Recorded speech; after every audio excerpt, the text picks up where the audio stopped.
हरे कृष्णा। सभी वैष्णव भक्तों के चरणों में दंडवत प्रणाम। मैं राधिका प्राण वल्लभ देवीदासी आपका स्वागत करती हूँ। तो अब कार्तिक महात्म्य हमने सुना और अब कार्तिक महामहोत्सव में त्यौहार ही त्यौहार हैं। तो दिवाली के दूसरे दिन भाई दूज का पर्व मनाया जाता है। दिवाली के बाद भाई दूज का त्यौहार आता है, जो भाई बहन के रिश्ते का प्रतीक माना जाता है।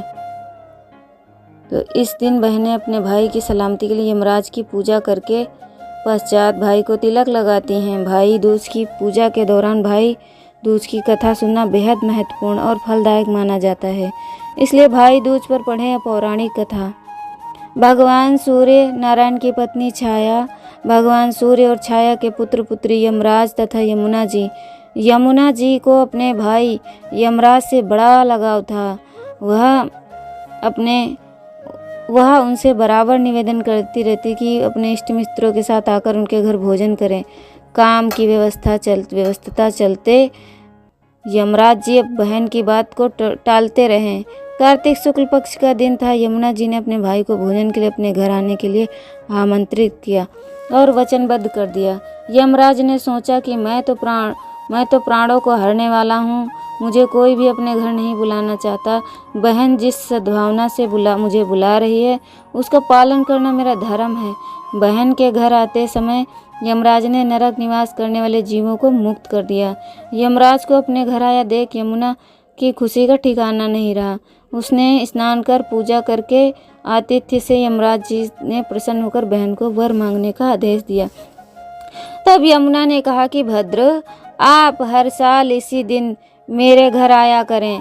मेरी तरह जो बहन इस दिन अपने भाई का आदर सत्कार करके टीका करें, उसे तुम्हारा भय ना रहे। यमराज ने तथास्तु कहा कहकर यमुना को अमूल्य वस्त्र भूषण देकर यमलोक के लिए प्रस्थान किया।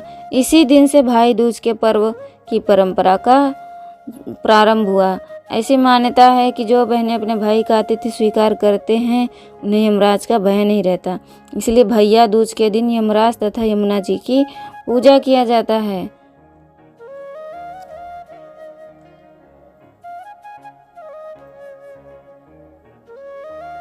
हरे कृष्णा कृष्णा कृष्णा हरे हरे, हरे रामा हरे कृष्णा। भाई दूज की पूजा कैसे करनी चाहिए तो हम जानते हैं।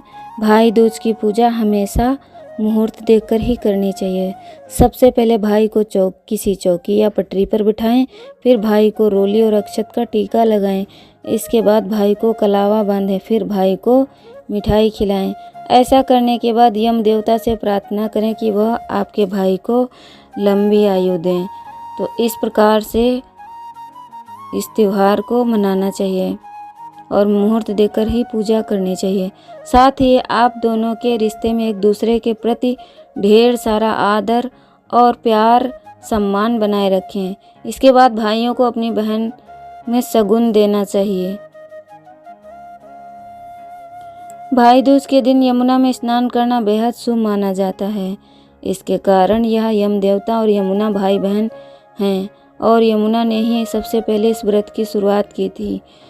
उन्होंने ही यम देवता से यह वरदान पाया था कि जो भी बहन कार्तिक शुक्ल पक्ष की द्वितीया का यह पावन व्रत करके भाई का तिलक करेगी उसे यमराज का भय कभी नहीं सताएगा। तो हर बहन को चाहिए कि वो भाई दूज का व्रत रखे और भाई का तिलक करे और उनके लिए प्रार्थना करे कि उन दो भाई बहन में आपस में प्रेम और सम्मान बना रहे। तो हरे कृष्णा। मिलते हैं हम अपनी अगली कथा में, तब तक के लिए दंडवत प्रणाम।